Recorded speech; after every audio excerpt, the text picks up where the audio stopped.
Hello friends, তো সেদিন 23শে জানুয়ারি ছিল। তো আমার বরের ছুটি ছিল, হঠাৎ করেই বললো চলো দক্ষিণেশ্বরে। তো দক্ষিণেশ্বরে গিয়ে মাকে পুজো দিয়ে দিলাম। তো সকাল সকাল বেরিয়েছিলাম বলে কিছু খাওয়া হয়নি, তো একটা কচুরি দোকানে চলে এসেছি। আর এখানে এসে একটা কচুরি খেয়ে নিলাম, আর এখানে জিনিসের প্রচণ্ড দাম।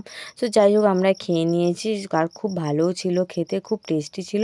তো সেখান থেকে আমরা পুজো টুজো দিয়ে তারপরে পার্কে চলে এসেছি। আর মেয়ে খুব বায়না করছিল পার্কে আসার জন্য। তো পার্কে এসে মেয়ে তো দৌড়াদৌড়ি করছে, তারপর স্লিপ চড়ছে, আর ওদিকে দোলনাও চড়ছে, অনেক কিছু মানে চড়ছিল। তারপরে ও দোলনাগুলো, হ্যাঁ, ওর খুব ভালো লাগছিল। তারপর কিছুতেই ও বাড়ি আসবে না, ওকে কতবার বললাম সোনা চল, বলছে না বাড়ি যাব না। মানে ওর এখানে পার্কটা খুব ভালো লেগে গেছিলো। তো এটা আমাদের লেক টাউন পার্ক, আমাদের বাড়ি থেকে বেশি দূর না। তারপর ওর খিদে পেয়ে গেছিলো, তারপর ও একটু বিস্কুট খাচ্ছিলো, আর ওর বাবাকে একটু তুললাম। তো তারপর দেখো পেছনে একটা ঝিল ছিল, তো এই ঝিলটা একটু মানে দেখাচ্ছিলাম, অনেকটা বড় ঝিল। আর দেখো এই একটা শালিক পাখি ছিল, তো এটা একটু ভিডিও করছিলাম। দেখো পাখিটাকে কি সুন্দর লাগছে, আর ও পেছন দিকে ছিল, আমি জুম করে দিলাম। কেমন হয়েছে আজকের দিন।